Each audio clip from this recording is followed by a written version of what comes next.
नमस्कार, DD news पर आप सभी का स्वागत है। मैं हूं आपके साथ भावना नैयर। देश और दुनिया की बड़ी खबरों को लेकर हम हाजिर हैं। शुरुआत करते हैं इस वक्त की बड़ी सुर्खियों के साथ।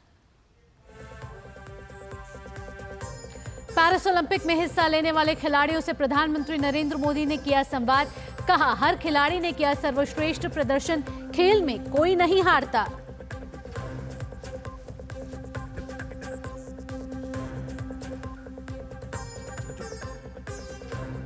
बड़ा प्रदर्शन करने की तैयारी में डॉक्टर। आज 3 बजे आईएमए ने बुलाई प्रेस कॉन्फ्रेंस। कल सुबह 6 बजे से 24 घंटे के लिए देश भर में हड़ताल का ऐलान। इमरजेंसी के अलावा सभी सेवाएं रहेंगी बंद।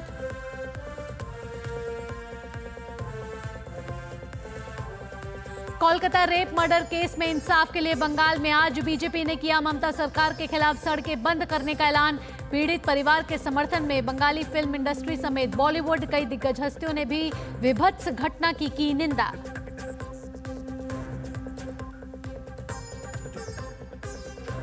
जम्मू कश्मीर और हरियाणा विधानसभा चुनाव की आज हो सकती है घोषणा। चुनाव आयोग की दोपहर 3 बजे होगी प्रेस कॉन्फ्रेंस। दोनों राज्यों में चुनाव की तैयारियों के लिए आयोग ने हाल ही में किया था दौरा।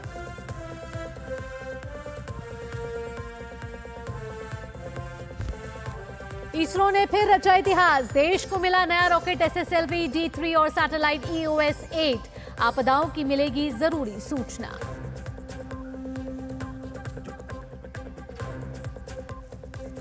भारत रत्न पूर्व प्रधानमंत्री अटल बिहारी वाजपेयी की पुण्यतिथि पर देश भर में कई कार्यक्रम। राष्ट्रपति, उपराष्ट्रपति और प्रधानमंत्री सदैव अटल पर अर्पित की पुष्पांजलि।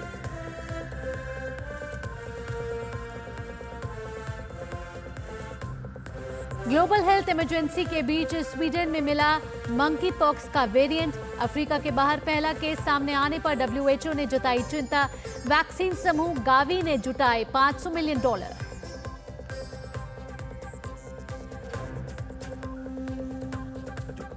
आज होगी 70वें राष्ट्रीय फिल्म पुरस्कारों की घोषणा। साल 2022 में रिलीज हुई फिल्में पुरस्कारों की दौड़ में सर्वश्रेष्ठ अभिनेता और सर्वश्रेष्ठ अभिनेत्री के लिए कई बड़े नामों की चर्चा।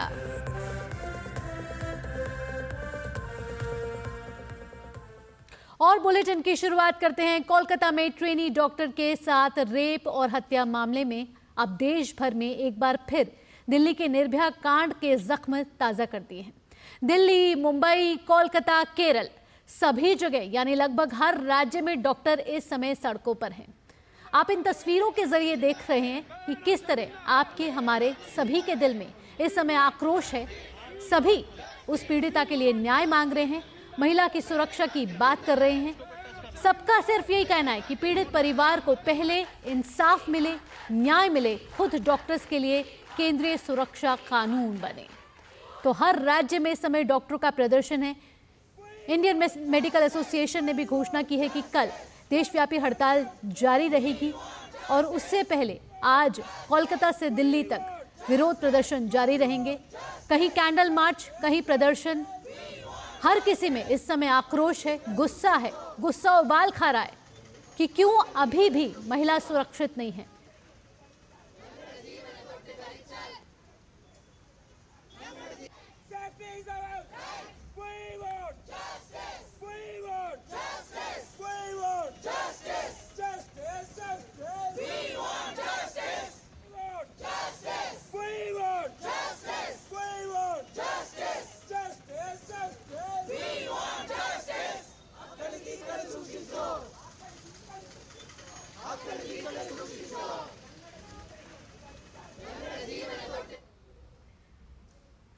आज दोपहर बाद 3 बजे इंडियन मेडिकल एसोसिएशन की प्रेस कॉन्फ्रेंस होने वाली है। इंडियन मेडिकल एसोसिएशन के अध्यक्ष डॉक्टर RV अशोकन और महासचिव डॉक्टर अनिल कुमार जे नायक प्रेस वार्ता को संबोधित करेंगे। दरअसल कोलकाता में ट्रेनी डॉक्टर के साथ हुए रेप और मर्डर के मामले में कई राज्यों में डॉक्टरों की हड़ताल जारी है। इस बीच कल इंडियन मेडिकल एसोसिएशन ने भी आपात बैठक बुलाई और फैसला लिया कि कल यानी कि 17 अगस्त को एक दिन के लिए देशव्यापी हड़ताल की जाएगी। उससे पहले आज शाम 6 बजे तमाम रेजिडेंट डॉक्टर एसोसिएशन और उनके साथ प्राइवेट अस्पतालों के डॉक्टर्स भी इंडिया गेट पर कैंडल मार्च निकालेंगे। इसके अलावा इंडियन मेडिकल एसोसिएशन ने कल एक आपातकालीन बैठक में फैसला लिया है कि 17 अगस्त यानी कि कल सुबह 6 बजे से लेकर 18 अगस्त की सुबह 6 बजे तक यानी 24 घंटों तक के लिए चिकित्सा सेवाएं बंद रखी जाएंगी। इस दौरान आपातकालीन सेवाएं जारी रहेंगी, लेकिन रूटीन ओपीडी की सेवाएं बंद की जाएंगी। इंडियन मेडिकल एसोसिएशन ने यह भी स्पष्ट किया है कि इस दौरान टाली जा सकने वाली सर्जरी भी नहीं की जाएगी। चिकित्सा संघ ने इस बंद के आह्वान से सभी डॉक्टरों को जुड़ने की भी अपील की है। खास बात यह है कि federation of resident doctors association फोडा ने फिर से हड़ताल पर जाने का फैसला किया है।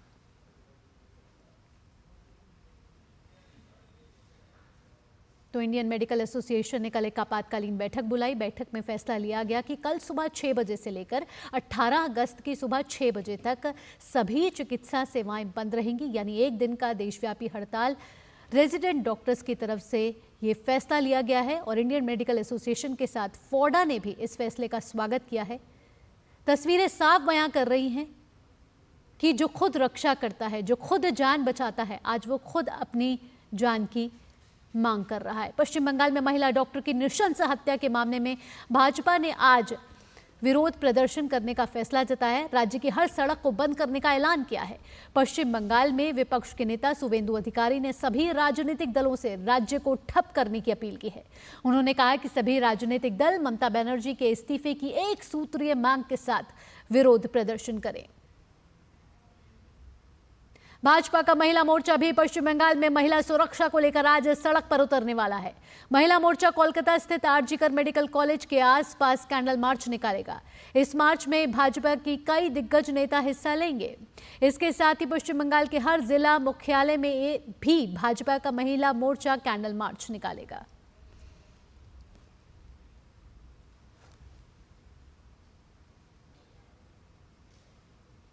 तो कोलकाता में महिला डॉक्टर के साथ हुए भयावह अत्याचार और निर्मम हत्या पर हिंदी सिनेमा के कई कलाकारों ने भी नाराजगी जाहिर की है। बंगाल फिल्म समेत और टीवी उद्योग ने भी इस घटना पर आक्रोश जताते हुए कल विरोध प्रदर्शन में हिस्सा लिया। वहीं बॉलीवुड में आलिया भट्ट, करीना कपूर, परिणीति चोपड़ा, आयुष्मान खुराना समेत कई कलाकारों ने सोशल मीडिया पर पीड़ितों के लिए न्याय की मांग करते हुए पोस्ट साझा की। पश्चिम बंगाल की कानून व्यवस्था पर हैरानी जताते हुए इन कलाकारों ने जल्द से जल्द इस मामले में उचित कार्रवाई की मांग की है। हम लोग तो सब ह्यूमन है, वी आर ह्यूमन। हम this is not human thing that whatever this crime has done. I feel everyone is thinking about solution right now because this movement has literally shaken the entire country. Everyone is talking about it, everyone is fighting about it, and everyone wants justice. We are here to protest, and we will continue this. This city, this country belongs to us. You cannot dictate us when to go out, what to wear, what to eat, how to behave, how to talk, how to smile, how to laugh. Enough is enough. Everybody is with them.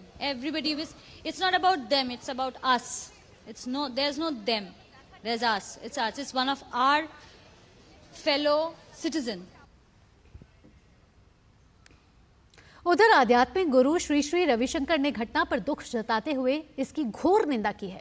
कहा है कि इस तरह की घटनाओं से स्पष्ट है कि सामाजिक नैतिकता में कमी आ रही है। You can't imagine in India when doctors are peacefully demonstrating, they are there to save the lives of the people, and they have been attacked.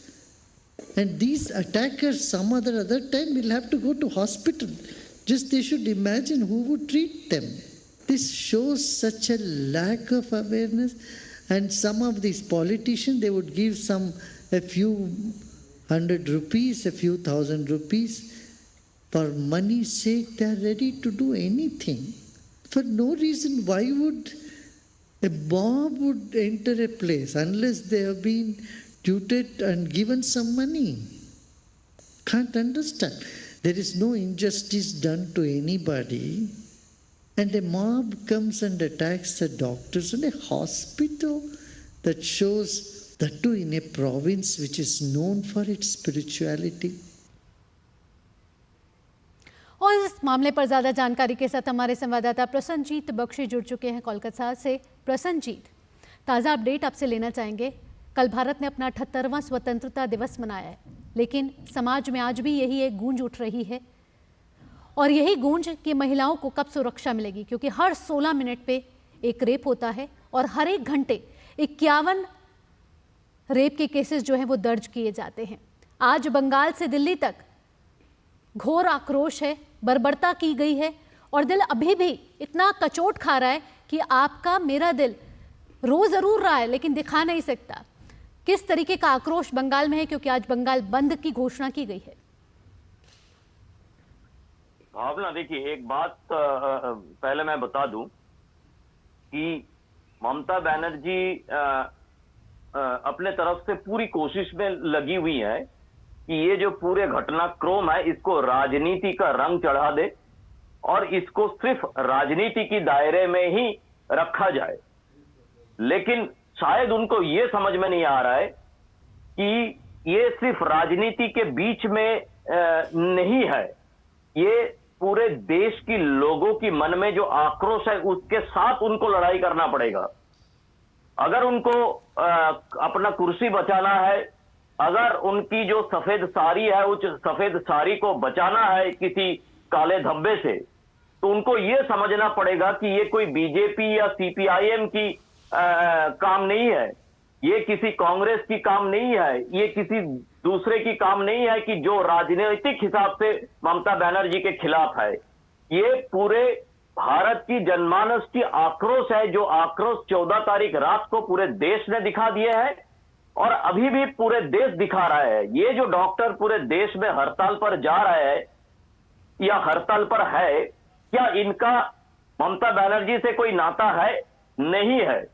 तो क्यों ममता बनर्जी बार बार इसको बीजेपी और या राम या बाम के बीच की दायरे में फंसाने की कोशिश में है? क्योंकि ये उनके लिए सुविधा है कि किसी भी तरह लोगों की इस आक्रोश को अगर राजनीति का रंग दिया जाए तो उनके लिए ये पूरे स्थिति को संभाल लेना आसान हो जाएगा।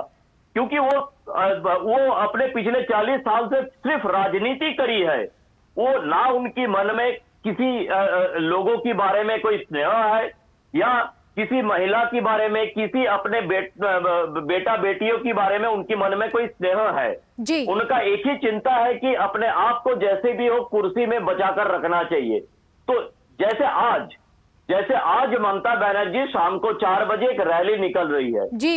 रैली का मतलब क्या है? रैली का मांग क्या है? रैली का मांग है कि जो दोषी है उनका फांसी होना चाहिए। अरे इसके लिए ममता बनर्जी को इस तरह से तामझाम करके रैली निकालने का कोई जरूरत नहीं है। कानून को अच्छी तरह से पता है कि अगर दोषी है तो उसको क्या सजा देना चाहिए, या जो दोषी है उनको क्या सजा देना चाहिए जी। ममता बनर्जी के लिए मुश्किल है कि ममता बनर्जी पिछले 40 साल से 4 दशकों से सामने किसी प्रतिपक्ष को रख के उनके खिलाफ राजनीति किए हैं, कभी डेवलपमेंट की राजनीति नहीं किए हैं, कभी पॉजिटिव का राजनीति नहीं किए हैं। तो उनके लिए अब यह समझ में नहीं आ रहा है कि सामने किसी दीवार है जिनके खिलाफ उनको सर पटकना पड़ेगा, या किसी राजनीतिक दल है जिनके खिलाफ उनको आवाज उठाना चाहिए। लेकिन उनको यह समझ में नहीं, अब क्या है कि खुद मुख्यमंत्री है, खुद हेल्थ मिनिस्टर है, खुद होम मिनिस्टर है, तो ये रैली निकाल के वो किसके खिलाफ आवाज उठाना चाहती है? वो किसी ना किसी तरह से ये सीबीआई को सेंट्रल प्रसन्न जी, यहाँ मैं इस केस पर भी आना चाहूंगी। जिस तरीके से आप बता रहे हैं कि केस तो मानवता से जुड़ा है लेकिन इसको राजनीतिक रंग दे दिया गया है, हर बारी हम यही देखते हैं। लेकिन प्रसन्नजीत, इस मामले में की सुनवाई अब जो है वो सीबीआई कर रहा है, फैसला जो है अब सीबीआई के हाथों में है, सीबीआई की तफ्तीश कर रहा है। बहुत मांग करी जा रही थी कि सीबीआई तफ्तीश करे, सीबीआई तफ्तीश कर रहा है, लेकिन राज्य सरकार सीबीआई पे भी कड़ा प्रेशर बनाए बैठी है, अल्टीमेटम दिया गया है। उसके बाद बड़ा ही आसान केस लग रहा था कि ये है आरोपी और ये रहा केस सॉल्व लग रहा था, लेकिन हर रोज नई परतें खुल रही हैं, हर रोज उसको राजनीतिकरण दिया जा रहा है, साक्ष्य मिटाने की कोशिश की जा रही है। क्या इशारा दे रहा है ये सब? कहां है हम, किस लोकतंत्र में? वही तो मैं कह रहा था कि ममता बनर्जी ढूंढ रही थी, एक प्रतिपक्ष को ढूंढ रही थी। अब उनका प्रतिपक्ष सीबीआई बन गया है। CBI is equal to central government is equal to BJP is equal to मेरा राजनीतिक प्रतिपक्ष हो गया। उनका काम, उनका जो एजेंडा है वो एजेंडा को उन्होंने अपने आप अपने मन ही मन उन्होंने सेटिस्फाई हो गया कि मैं तो अपना प्रतिपक्ष ढूंढ लिया है कि अब सीबीआई, सेंट्रल गवर्नमेंट, बीजेपी, ये लोगों को ये समझाना पड़ेगा, कम से कम उनके समर्थकों को, कि देखो ये साजिश है। मतलब इतना दूर तक ममता बनर्जी पहुंच गई है कि ये जो शर्मनाक घटना, ये जो रूह कांप देने वाली घटना है, ये भी हो सकता है कल उन्होंने कह दे कि कोई बीजेपी या बाकी लोगों की साजिश है, इस तरह से डॉक्टर का इस तरह से रेप और मर्डर करके उनके सरकार को हिला देने की कोशिश किया जा रहा है। बिल्कुल प्रसन्नजीत, कुछ भी साथ ही नीचे साथ प्रसन्नजीत आपसे पूछना चाहूं, साथ ही साथ ये सिर्फ डॉक्टर से जुड़ा मामला नहीं है। कल एक और विभत्स घटना हुई है, बंगाल में ही हुई है। एक के बाद एक महिलाओं की सुरक्षा के साथ जिस तरीके का खिलवाड़ हो रहा है बंगाल में, क्या लग रहा है किस तरफ जा रही है ये राज्य? देखिए, पहली बात तो यह है कि जब शासन और प्रशासन ने शेख शाहजहां जैसे क्रिमिनल को संरक्षण देने के लिए किसी भी दूर तक जा सकता है, तो यहाँ पे जो क्रिमिनल्स है वो क्रिमिनल्स ये समझ गए हैं कि अगर मैं तृणमूल के संरक्षण में हूं तो मैं पुलिस का संरक्षण में भी हूं, इसीलिए मैं कुछ भी कर सकता हूं। तो ये जो लड़की की बात आप कह रहे हैं, ये बेंगलुरु में काम करती थी और वहां से छुट्टी पर आई थी और उनका इस तरह से उनका डेड बॉडी मिला रात के अंधेरे में। तो मतलब ये एक घटना नहीं है। मैं जो कहने का कोशिश कर रहा हूं कि लोगों के मन की जो आक्रोश है, जो लोगों की मन की जो आक्रोश है, उस आक्रोश को शायद ममता बनर्जी समझ नहीं पा रही है, या समझकर भी उसको नजरअंदाज करने की कोशिश कर रही है, या पूरे जो डायरेक्शन है वो डायरेक्शन को दूसरी तरफ घुमाने की कोशिश में लगी हुई है भावना। जी प्रसन्नजीत, तो ममता की निर्ममता जो है वो साफ नजर आ रही है। आदित्य श्रीवास्तव जुड़ चुके हैं हमारे साथ भोपाल से। आदित्य, कोलकाता, दिल्ली, मुंबई, भोपाल, हर जगह इस समय आक्रोश है। आक्रोश सिर्फ उस डॉक्टर से जुड़ा हुआ नहीं है, आक्रोश महिलाओं की सुरक्षा से जुड़ा हुआ है। वहां किस तरीके के हालात हैं? डॉक्टरों ने, इंडियन मेडिकल एसोसिएशन ने कल देशव्यापी हड़ताल का ऐलान किया है, फोर्डा भी साथ है। भोपाल में इस समय किस तरीके के हालात हैं? क्या वहां पर भी स्वास्थ्य सेवाएं ठप है, चरमरा गई हैं? देखिए, आक्रोश अलग तरीके का दिख रहा है। ये आक्रोश मानवता को लेकर भी है, ये आक्रोश सुरक्षा को लेकर भी है। भोपाल एम्स की अगर बात करूं मैं आपसे, तो भोपाल एम्स में जो डॉक्टर्स हैं, करीब पिछले मंगलवार से करीब 5000 डॉक्टर्स जो है, रेसिडेंट डॉक्टर्स, वो हड़ताल पर है। हालांकि इमरजेंसी सेवाएं और आईसीयू को प्रभावित नहीं किया गया, ऐसा जो रेसिडेंट डॉक्टर्स का कहना है। और फैकल्टीज जो है वो बाकी जगहों पर चीजों को देख रही है, डबल शिफ्ट में इमरजेंसी सेवाओं में डॉक्टर्स काम करें। लेकिन आप देखिए, नुक्कड़ नाटकों के जरिए जनता के पास ये डॉक्टर्स जा रहे हैं। एम्स के अस्पताल कैंपस के बाहर गेट नंबर 2 से गेट नंबर 3 के बीच मार्च निकाल रहे हैं, वहां नुक्कड़ नाटक कर रहे हैं और ये बता रहे हैं कि इस तरह के व्यवहार समाज के लिए कितने खतरनाक है, कितने खराब है और इससे नुकसान क्या होता है। डॉक्टर्स की मांग है जो पीड़िता है उसको इंसाफ मिले, न्याय मिले, उसको कॉम्पनसेशन मिले प्रॉपर। उसके अलावा जो प्रोटेक्शन एक्ट है उस पर भी डॉक्टर्स अपनी बात रख रहे हैं। ये एक अलग तरीके का प्रोटेस्ट देखने को मिल रहा है, जिसमें डॉक्टर्स केवल अपनी बात नहीं कर रहे हैं, वो सवाल उठा रहे हैं कि किस तरीके से डॉक्टर और लोगों के बीच में संबंध होना चाहिए, किस तरीके से जो आपको डॉक्टर्स जो आपको दवाएं देते हैं, जो आपको आपकी सेहत का ख्याल रखते हैं, उनके साथ व्यवहार होने की आवश्यकता है, या समाज किस तरीके से ह्यूमैनिटी के साथ काम करता है। इन तमाम विषयों को लेकर वो डॉक्टर्स स्ट्राइक कर रहे हैं और ये उम्मीद की जा सकती है। अभी थोड़ी देर पहले भी एक मार्च निकलना शुरू हुआ है भोपाल एम्स की अगर बात की जाए तो गेट नंबर 2 से ये पूरा मार्च शुरू हुआ है। बड़ी संख्या में जो रेसिडेंट डॉक्टर्स हैं वो उस मार्च में शामिल हो रहे हैं, नारेबाजी कर रहे हैं, पोस्टर मेकिंग प्रतियोगिताएं चल रही हैं। उन्हीं जो प्रोटेस्ट करने वाले जो डॉक्टर्स हैं उनके बीच में वो अलग अलग विषयों को लेकर अपनी बात रख रहे हैं। कुल मिलाकर भावना ये कह सकते हैं कि एक अलग तरीके का प्रोटेस्ट है जिसमें गुस्सा भी है डॉक्टर्स का, समाज का भी गुस्सा है, राज्य के अलग अलग हिस्सों से भी जैसे कहीं की नाराजगी देखने को मिल रही है। इस बीच आदित्य, चिकित्सा और स्वशासी चिकित्सक महासंघ जो है मध्य प्रदेश का, उन्होंने मुख्यमंत्री को भी पत्र लिखा है और जल्द से जल्द उस बेटी को न्याय दिलाने की मांग की गई है। देखिए, बिल्कुल जितने भी संगठन है, मैं कह रहा हूँ जितने भी संगठन है डॉक्टर्स के, चाहे वो स्वशासी संगठन हो, चाहे वो एम्स के ये डॉक्टर्स हो, ये सब अपने अपने स्तर पर ज्ञापन दे रहे हैं, प्रशासन से मिल रहे हैं, अपनी बात को उच्च स्तर तक पहुंचाने की बात कर रहे हैं। मध्य प्रदेश सरकार का रुख भी एक तरीके से देखा जाए तो उन डॉक्टर्स के साथ देखने को मिल रहा है कि ये जो हुआ है, जो घटना हुई है, इसके पक्ष में कोई भी नहीं है और जो पीड़िता है उसको न्याय मिलना चाहिए। डॉक्टर्स की सुरक्षा को लेकर हमेशा बात होती रही है कुल मिलाकर ये जितने भी संगठन है, अलग अलग जिलों के स्तर पर भी देखें और राज्य में जो कुछ अलग अलग स्तर पर भी जो काम कर रहे हैं, वो सब एक सुर में आगे आए हैं। और यहाँ पर समाज का भी एक सहयोग जिसको कहें, समाज का भी जो एक मनोभाव के तौर पर अगर देखें साथ, तो वो मिल रहा है। लेकिन ये बात जरूर है कि जो भोपाल एम्स जैसी जगहें हैं जहां पर पूरे राज्य ही नहीं बल्कि राज्य के बाहर से भी कुछ लोग आते हैं, वहां पर सेवाएं लोगों की लाइनें देखने को मिल रही हैं। ये जरूर देखना होगा कि उनको कम से कम परेशानी ना हो। हालांकि रेसिडेंट डॉक्टर्स का कहना है कि इमरजेंसी सेवाएं हो, आईसीयू हो, उसको प्रभावित बिल्कुल भी नहीं किया गया है। बाकी जो डिपार्टमेंट जो है वहां पर फैकल्टीज जो है वो काम कर रही हैं। कुछ यही हालात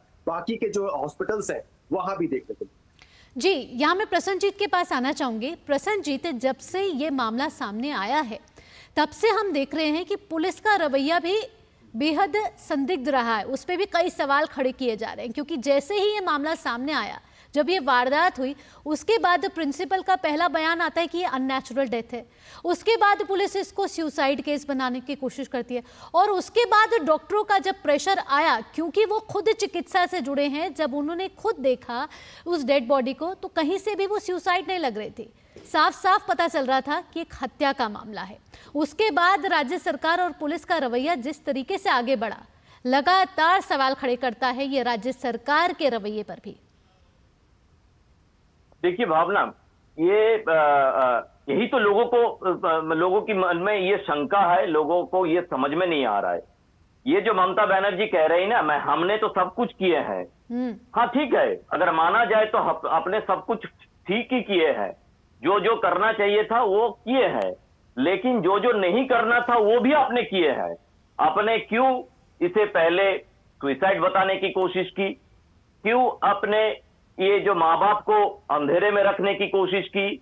क्यों आपने ये जो प्रिंसिपल है, जो प्रिंसिपल को हटा के 3 घंटे या 4 घंटे में दूसरे प्राइज पोस्टिंग कर दिया है? क्या जरूरत था ये? और क्यों आपने ये जो परसों का रात का तांडव है वो तांडव होने दिया? क्यों आपने वहां पे रेनोवेशन के नाम पर जो सेमिनार हॉल के सामने वाला दीवार को तोड़ने की कोशिश किया? तो इतने सारे क्यों है ना, तो इसीलिए ममता बनर्जी अगर कुछ किए भी हैं, तो ये सारे क्यों का जवाब जब तक लोगों को नहीं मिल जाता, तब तक ममता बनर्जी और उनकी शासन और प्रशासन संदेह की घेरे में रहना ही है। ये काफी नॉर्मल है, इसके लिए कोई रॉकेट साइंस नहीं है। ये मेरे ख्याल से ममता बनर्जी को ये समझ में आ रहा है कि उन्होंने कितने सारे गलतियां की है और क्यों किए है।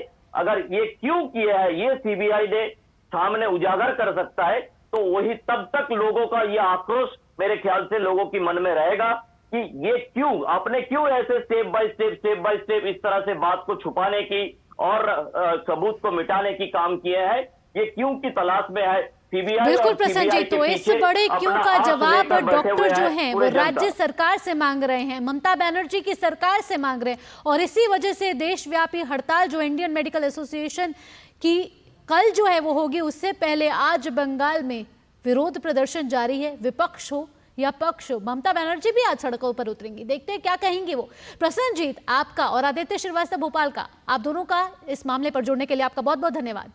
इसी के साथ आगे बढ़ते हैं और एक और बड़ी घटना बंगाल में सामने आई है। बंगाल में कानून व्यवस्था बिल्कुल खत्म होती दिख रही है। कोलकाता में महिला डॉक्टर की रेप और हत्या के बाद बर्धमान में एक युवती की क्षत विक्षत लाश मिलने से पश्चिम बंगाल में महिला सुरक्षा पर बड़े सवाल खड़े हो रहे हैं।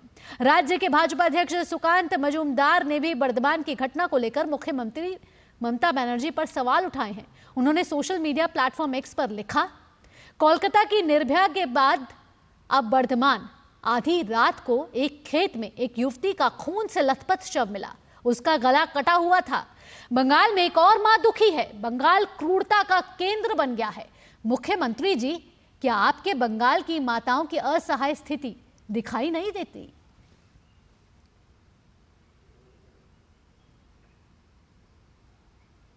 पश्चिम बंगाल में शक्तिगढ़ के नादूर झपनाटाला आदिवासी पारा इलाके में एक युवती की क्षत विक्षत लाश मिलने से हड़कंप मच गया है।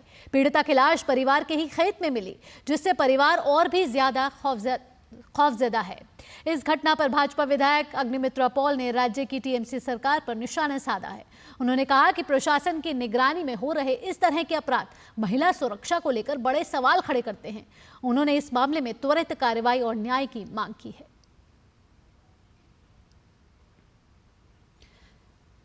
तो बंगाल में एक और बड़ा मामला, एक और विभत्स घटना।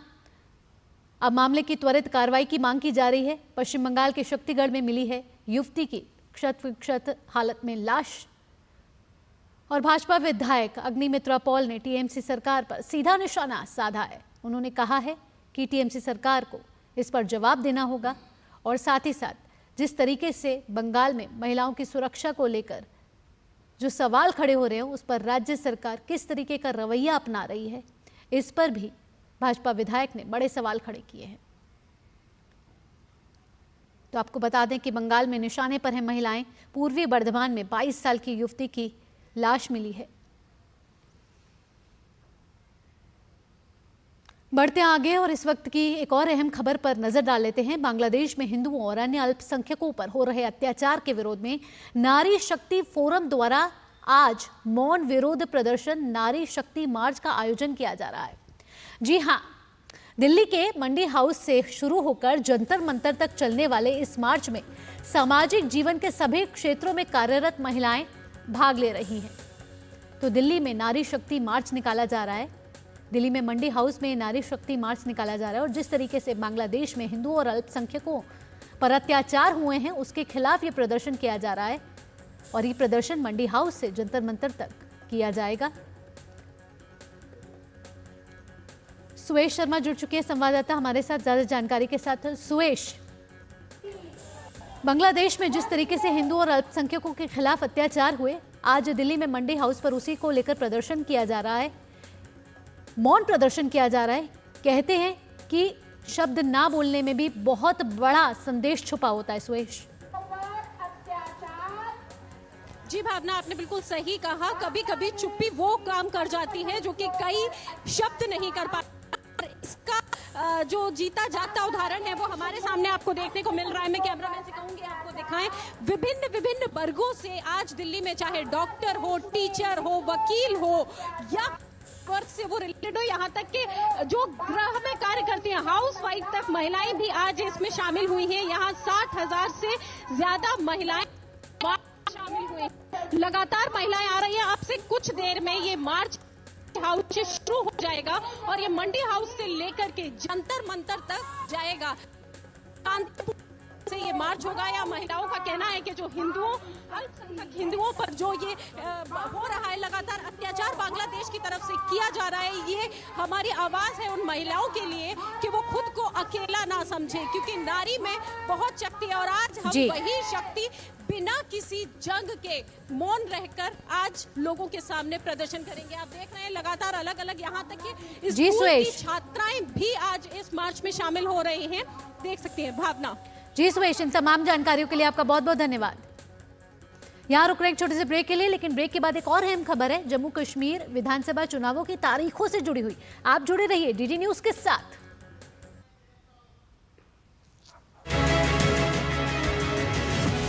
साइबर वर्ल्ड में कितने सुरक्षित हैं आप?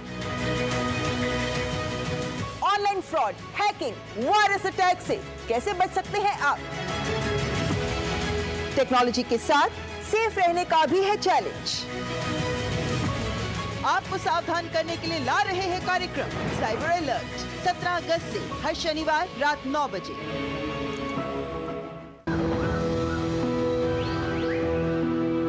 बायोडाइवर्सिटी, भारत की अनोखी जैव विविधता, लाखों वर्ष पुरानी संपदा है हमारे देश की। वन जंगल हमारी विरासत है, भंडार हैं दुर्लभ औषधियों के, जिनमें छुपे हुए हैं अनेकों समाधान विश्व की दुर्लभ और खतरनाक बीमारियों की।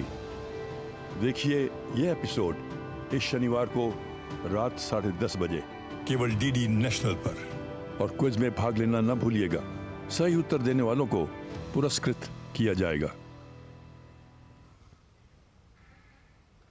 ब्रेक के बाद आपका स्वागत। और अब जम्मू कश्मीर विधानसभा चुनावों की तारीखों से जुड़ी अहम खबर आपको दिखाते हैं। भारत निर्वाचन आयोग आज दोपहर 3 बजे एक अहम प्रेस कॉन्फ्रेंस करने जा रहा है, जिसमें जम्मू कश्मीर के चुनावी कार्यक्रमों का ऐलान हो सकता है। इसके अलावा आज हरियाणा विधानसभा चुनाव के लिए भी तारीखों का ऐलान संभव है। अनुच्छेद 370 हटने के बाद पहली बार जम्मू कश्मीर में विधानसभा चुनाव होंगे। हाल ही में मुख्य चुनाव आयुक्त राजीव कुमार ने जम्मू कश्मीर और हरियाणा के अधिकारियों के साथ इस संबंध में बैठक भी की थी। इसी साल झारखंड और महाराष्ट्र में भी चुनाव होने हैं।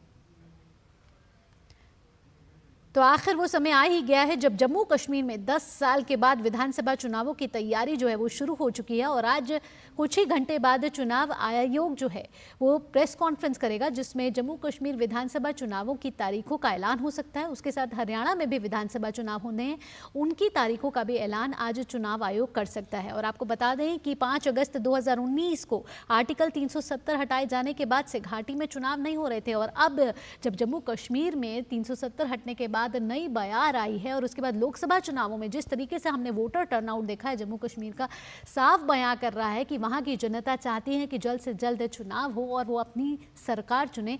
इसके साथ ही चुनाव आयोग की तैयारियों की बात करें तो 8 से 10 अगस्त के बीच जो है चुनाव आयोग की टीम राजीव कुमार के नेतृत्व में वहां गई थी, जहां उन्होंने चुनाव की तैयारियों का जायजा लिया, समीक्षा की। वहां सभी राजनीतिक दलों से उन्होंने बातचीत की। उसके बाद वापस आने के बाद उन्होंने गृह सचिव अजय भल्ला के साथ सुरक्षा की तैयारियों की समीक्षा की। और आज अब कुछ ही पलों का इंतजार है जब जम्मू कश्मीर विधानसभा चुनावों की तारीखों का ऐलान चुनाव आयोग करेगा। और इसके साथ हरियाणा के विधानसभा चुनावों की तारीखों का ऐलान भी किया जा सकता है।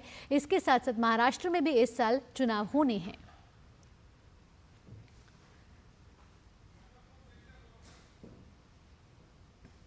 तो जम्मू और कश्मीर और हरियाणा में इस साल चुनाव होनी है। और आपको बता दें कि सुप्रीम कोर्ट ने 30 सितंबर से पहले जम्मू कश्मीर में चुनावों की डेडलाइन दे रखी है। और उससे पहले चुनाव आयोग जो है पूरी तैयारियों के साथ वहां पहुंचा था 8 से 10 अगस्त के बीच। और उसके बाद गृह सचिव अजय भल्ला के साथ भी सुरक्षा की तैयारियों की समीक्षा की थी। और अब आज आपसे कुछ देर बाद 3 बजे एक प्रेस कॉन्फ्रेंस होने वाली है, जिसमें अहम जानकारी जो है चुनाव आयोग दे सकता है तारीखों से जुड़ी हुई। ऋषि कुमार हमारे साथ जुड़ चुके हैं, हमारे संवाददाता ज्यादा जानकारी के साथ।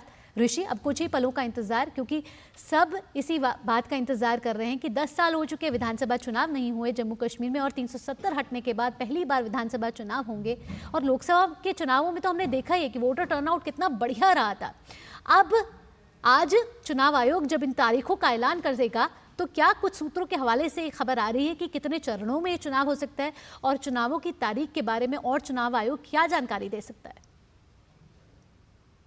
जहाँ तक जम्मू कश्मीर की बात करें तो निश्चित तौर से आज का दिन बेहद ऐतिहासिक है इस मायने में, क्योंकि एक तो 10 साल के बाद चुनाव हो रहे हैं और अनुच्छेद 370 हटने के बाद यहाँ पर जो विधानसभा के चुनावों की जो प्रक्रिया है वो पहली बार शुरू होगी।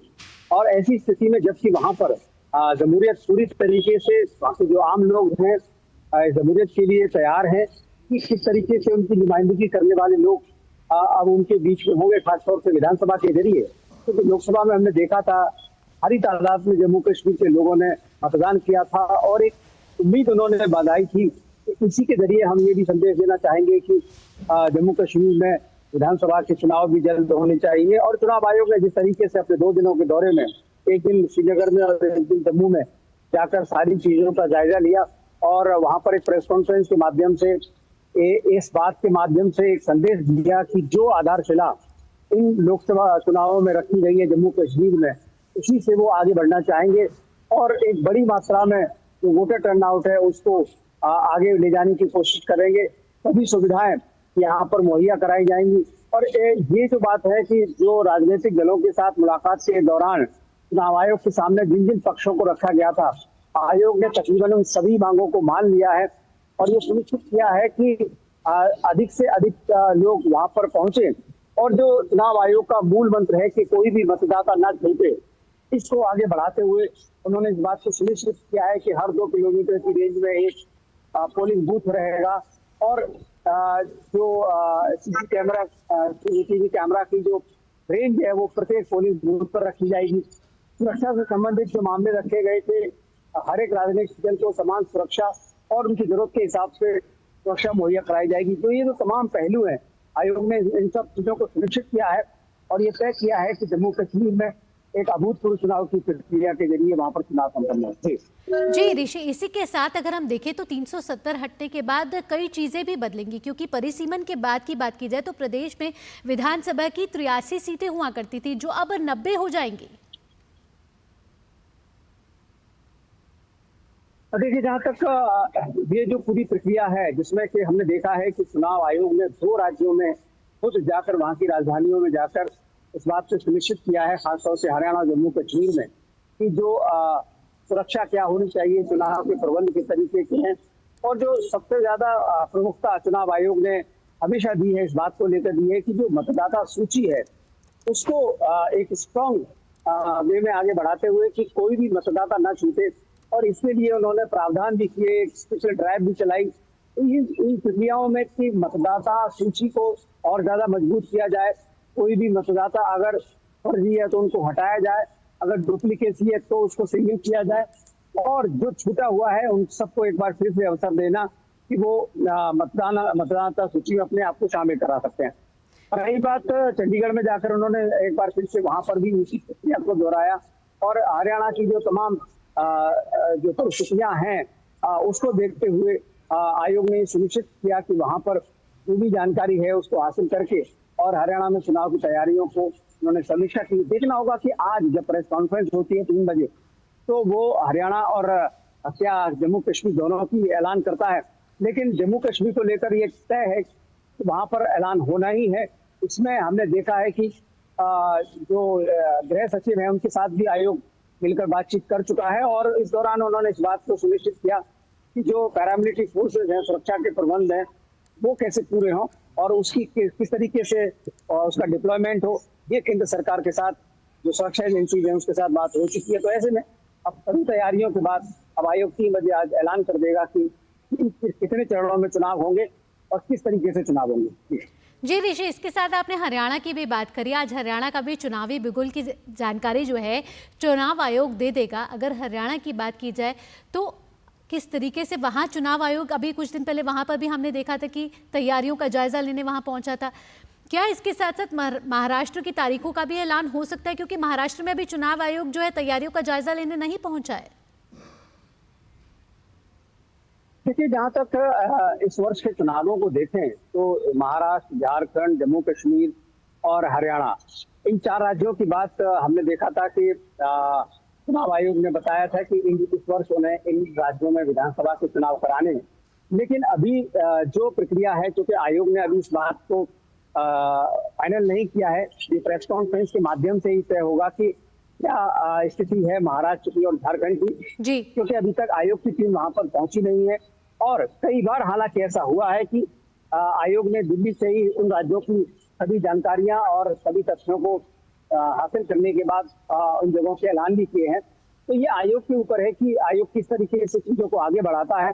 लेकिन 2 राज्यों को लेकर स्थिति को माना जा रहा है कि स्पष्ट है, क्योंकि चंडीगढ़ में जाने के बाद जब समस्त चुनाव आयोग की टीम मुख्य निर्वाचन आयोग के नेतृत्व में किसी भी राज्य की राजधानी में जाती है और चुनाव की तैयारियों की समीक्षा करती है, तो ये माना जाता है कि वहां पर सभी तैयारियां अंतिम रूप ले चुकी हैं।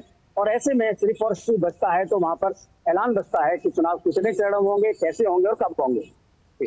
जी ऋषि, इन तमाम जानकारियों के लिए आपका बहुत बहुत धन्यवाद। तो नजर रहेगी आज 3 बजे जब चुनाव आयोग एक महत्वपूर्ण प्रेस कॉन्फ्रेंस के जरिए जम्मू कश्मीर के विधानसभा चुनावों की तारीखों का ऐलान कर सकता है। इसके साथ साथ हरियाणा विधानसभा चुनावों की तारीखों का भी ऐलान आज किया जा सकता है। आइए बढ़ते हैं आगे और बात कर लेते हैं। इसरो ने आज इतिहास रच दिया है। इसरो ने आज स्पेस सेक्टर में एक और झंडा गाड़ दिया है।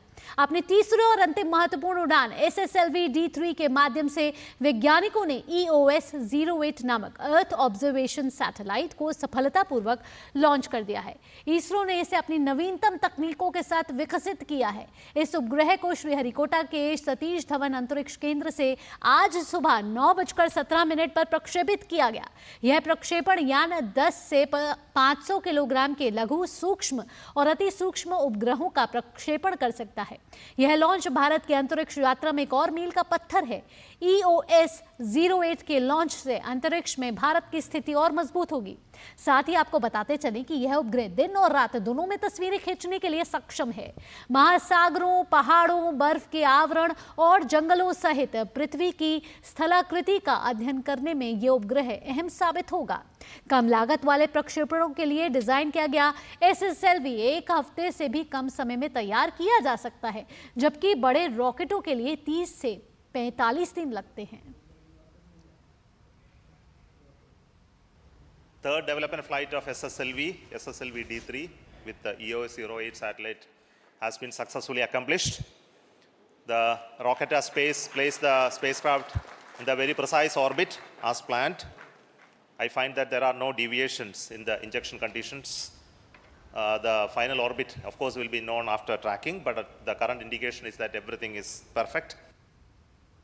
और आज पूर्व प्रधानमंत्री भारत रत्न श्रद्धेय अटल बिहारी वाजपेयी की पुण्यतिथि है। नई दिल्ली स्थित सदैव अटल स्मृति स्थल पर उन्हें श्रद्धांजलि अर्पित की जा रही है। आज सुबह राष्ट्रपति द्रौपदी मुर्मू ने भी सदैव अटल पहुंचकर अटल जी को नमन किया।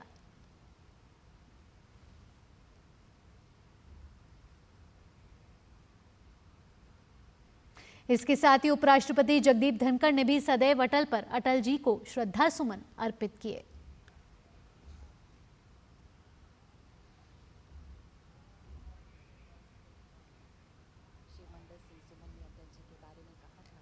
प्रधानमंत्री नरेंद्र मोदी ने सदैव अटल पर अटल जी को नमन किया। प्रधानमंत्री ने अटल जी के स्मारक पर पुष्पांजलि अर्पित की। इस अवसर पर सदैव अटल पर एक प्रार्थना सभा का भी आयोजन किया गया। इस दौरान कई भजन प्रस्तुतियां प्रस्तुत की गईं।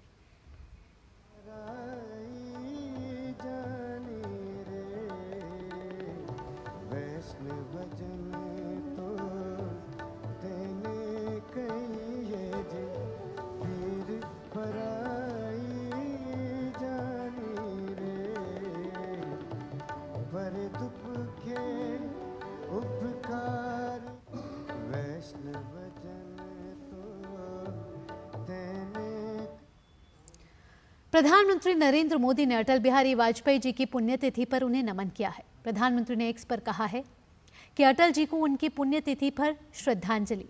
राष्ट्र निर्माण में उनके अद्वितीय योगदान के लिए उन्हें अनगिनत लोग याद करते हैं। उन्होंने अपना पूरा जीवन यह सुनिश्चित करने के लिए समर्पित कर दिया कि हमारे नागरिक बेहतर गुणवत्ता वाला जीवन जिए। हम भारत के प्रति उनके दृष्टिकोण को पूरा करने के लिए काम करते रहेंगे। आज सुबह सदैव अटल पर अन्य विशिष्ट गणमान्य व्यक्तियों के साथ उन्हें श्रद्धांजलि अर्पित की।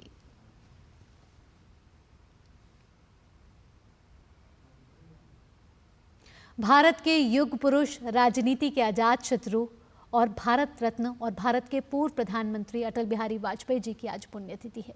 किसी भी परिस्थिति से जूझने और उसे हार न मानने का नाम है अटल बिहारी वाजपेयी। भारतीय राजनीति में अजात शत्रु की तरह याद किए जाने वाले अटल जी को आज पूरा देश श्रद्धांजलि दे रहा है, कोटि कोटि नमन कर रहा है। सर्वोच्च नागरिक सम्मान भारत रत्न से सम्मानित देश के पूर्व प्रधानमंत्री अटल बिहारी वाजपेयी ने राजनीति में रहते हुए एक विशिष्ट और सराहनीय मुकाम को हासिल किया। आइए नजर डालते हैं उनके विराट व्यक्तित्व पर।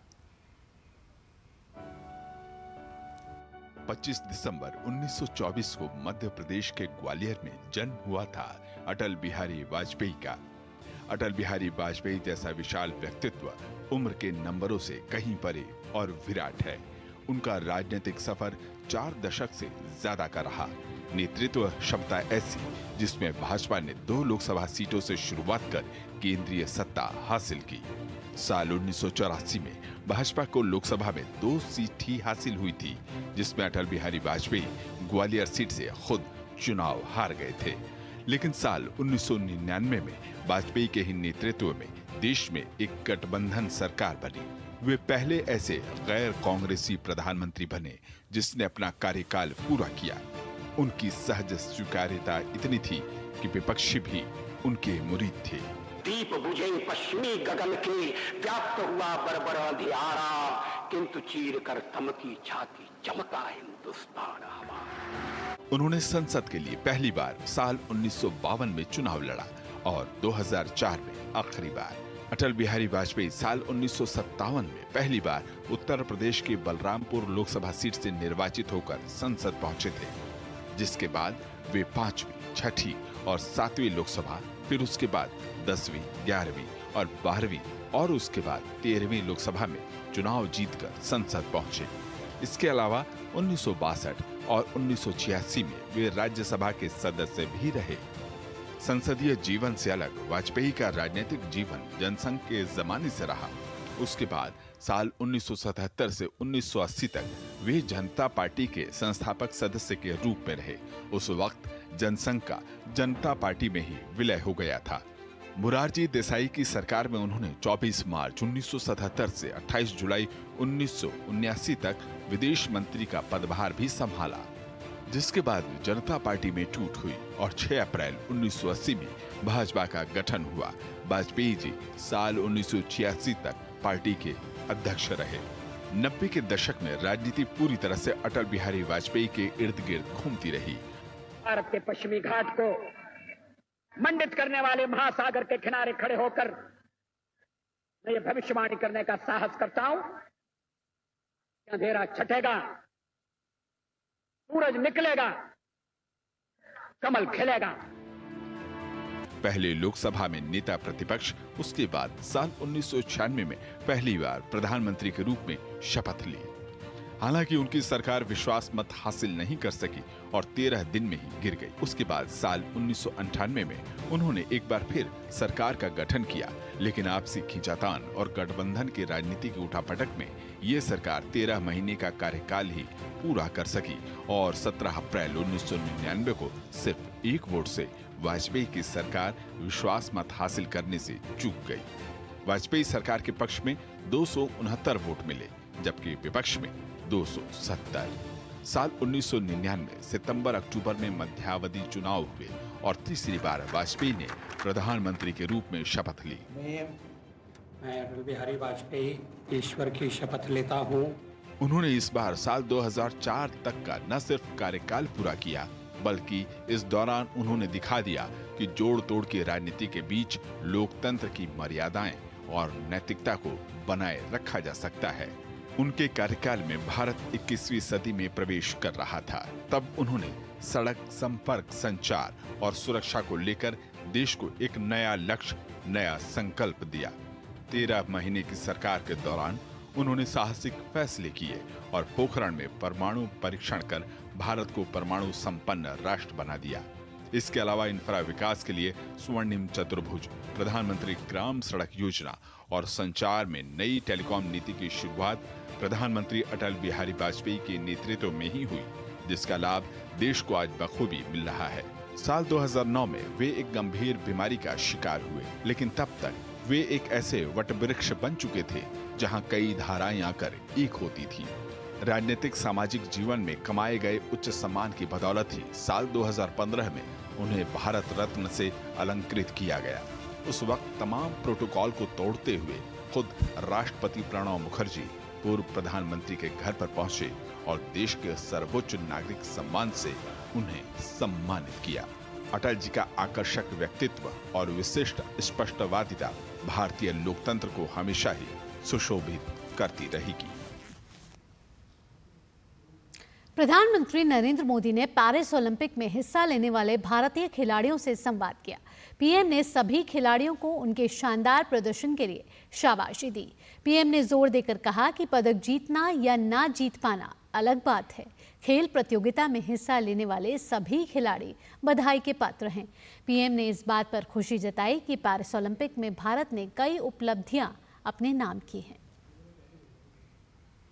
ओलंपिक्स के करीब 125 साल के इतिहास में ये मनु हमारी पहली बेटी ऐसी है जिसने भारतीय खिलाड़ी के रूप में इंडिविजुअल इवेंट में 2 मेडल जीते हैं।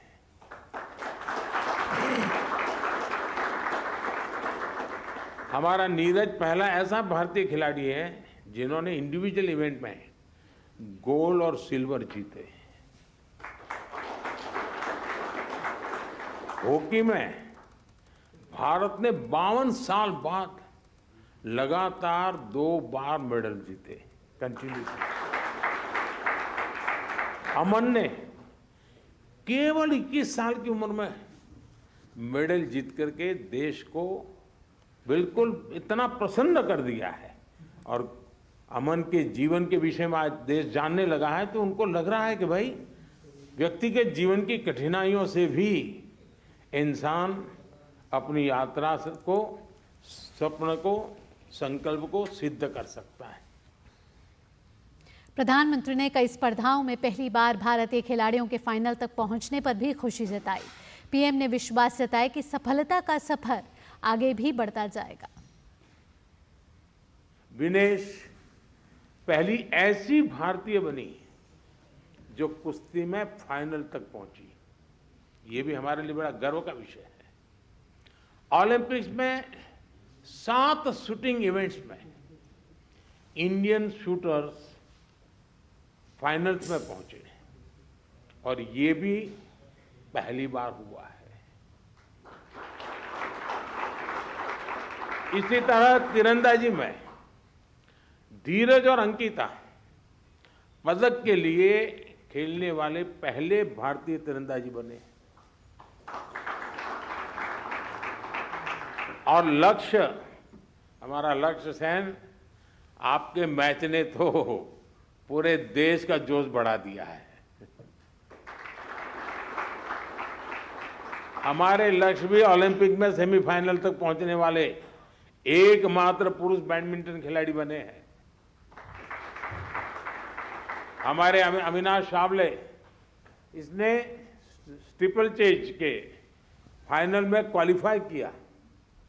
इस फॉर्मेट में ये भी फर्स्ट टाइम रहा। प्रधानमंत्री ने खेलों को बढ़ावा देने के सरकार के प्रयासों का भी जिक्र किया। पीएम ने खेलो इंडिया जैसे प्रयासों से मिली कामयाबी को भी सराहा। साथियों, आज भारत अपने यहाँ world class sports ecosystem develop करने की प्राथमिकता दे रहा है। ग्रास रूट से आने वाले खिलाड़ियों को उनको तराशना ये बहुत जरूरी है। हमने गांव-गांव, शहर से युवा प्रतिभाओं को आगे बढ़ाने के लिए खेलो इंडिया मुहिम शुरू की और मुझे खुशी है कि खेलो इंडिया से निकले 28 खिलाड़ी इस ओलंपिक समूह का हिस्सा बने। बुलेटिन में अब आगे बढ़ते हैं। उत्तर प्रदेश के मुख्यमंत्री योगी आदित्यनाथ ने एक नया रिकॉर्ड बनाया है। योगी आदित्यनाथ ने लगातार 7 वर्ष 148 दिनों तक मुख्यमंत्री के तौर पर कार्यभार संभालने वाले उत्तर प्रदेश के पहले मुख्यमंत्री बन गए हैं। इससे पहले सबसे लंबे कार्यकाल का ये रिकॉर्ड मुख्यमंत्री डॉक्टर संपूर्णानंद के नाम था। क्षेत्रीय पार्टियों के नेता चौधरी चरण सिंह, मुलायम सिंह यादव, मायावती और अखिलेश यादव सीएम योगी के आसपास भी नहीं दिखाई पड़ते। मायावती 4 बार और मुलायम सिंह 3 बार शपथ लेने के बाद भी इस रिकॉर्ड को नहीं तोड़ पाए। इससे पहले 25 मार्च 2022 को योगी आदित्यनाथ ने लगातार दूसरी बार मुख्यमंत्री की शपथ लेने के साथ ही नारायण दत्त तिवारी का 37 साल पुराना रिकॉर्ड तोड़ा था। सीएम योगी की गिनती उन नेताओं में होती है जिनके नेतृत्व में प्रदेश में किसी पार्टी की दूसरी बार सरकार बनी।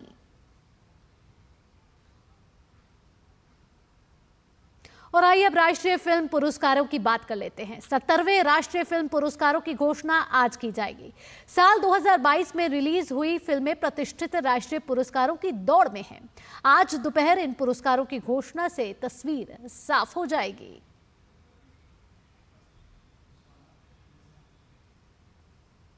बढ़ते आगे, केंद्रीय जल आयोग ने flood watch India mobile application के संस्करण 2.0 को लॉन्च किया है। ऐप के नए संस्करण में अतिरिक्त 392 बाढ़ निगरानी केंद्रों से संबंधित जानकारी को जोड़ा गया है। इसके साथ ही निगरानी केंद्रों की कुल संख्या 592 हो गई है। और इस ऐप की उपयोगिता पर केंद्रीय जल आयोग के अध्यक्ष खुशविंदर वोहरा से बात की हमारे संवाददाता चंद्रशेखर ने। सेंट्रल वाटर कमीशन ने फ्लड वॉच इंडिया 2.0 ऐप को लॉन्च किया है और उस पर बातचीत करने के लिए हमारे साथ CWC के चेयरमैन इस वक्त हमारे साथ मौजूद है। सर, ये जो ऐप आपने लॉन्च किया है, ये पिछली बार से कितना अलग है और कौन कौन से नए फीचर्स इसमें जोड़े गए? 392 हमने नए स्टेशंस, मॉनिटरिंग स्टेशन है वो उसमें फ्लड की फोरकास्टिंग नहीं होती, लेकिन लेवल बताते रहते हैं लगातार। वहाँ पे डेंजर लेवल और वार्निंग लेवल लगे हुए हैं, इसलिए हम उनको बताना चाहते हैं। इसके अलावा हमने 200, हमारे पास 150 जो हैं water bodies in the reservoirs in the country, जो डैम्स हैं उनके रिजर्वायर्स हैं, उनका डाटा भी इसके अंदर इंटीग्रेट किया। उनके लेवल्स क्या हैं, उनकी लाइफ स्टोरेज कितनी चल रही है, ये सब हमने इसमें इंटीग्रेट किया। और तकरीबन 150 जो हमारे रिजर्वायर लगातार मॉनिटर हम करते हैं, जिनको हमने इसमें इंटीग्रेट किया है, वो तकरीबन देश की 70% अगर आप लाइव स्टोरेज की बात करें तो उसको कवर करते हैं। सो इसका मतलब पूरे पैन इंडिया हमने इसको स्कैटर किया हुआ है। और कौन कौन सी चीज़ें हैं जिस पे काम कर रहे हैं, अगर ग्लोव के अलावा भी बात करें तो? कुछ ऐप्स पे और भी काम कर रहे हैं, जो स्पेस एप्लीकेशन सेंटर है उनके साथ मिलके अहमदाबाद हम लोग कर रहे हैं कि वाटर बॉडीज़ को हम रिमोट से मॉनिटर कर पाएँ। ये तो 150 बड़ी हैं, लेकिन छोटी जो हैं रिजर्वायर नेचुरल हैं, अदरवाइज़ प्राइवेट हैं, उन सब के वाटर लेवल की स्थिति क्या होगी, उन सबको जोड़ के देखना अगर हम चाहें तो हम लोग एक कोशिश कर रहे हैं एक नया व्हाट वी से प्रोग्राम डेवलप करने के लिए मॉडलिंग के थ्रू, जिससे हमें ये पता चले कि पूरे उनके अंदर सरफेस एरिया तो हम मॉनिटर करते हैं, लेकिन हम उस सरफेस एरिया को भी लिंक करना चाह रहे हैं कैपेसिटी से। हम ग्लोव की बात भी कर रहे थे, तो उसमें क्या कर रहे हैं? 902 के करीब अभी glacier lake and water bodies Himalayas में है, उसको हम मॉनिटर कर रहे हैं ऑलरेडी। और इसको हम आगे 2500 तक हमारा विज़न है कि आगे 2 साल में हम लोग 2500 तक कर लेंगे।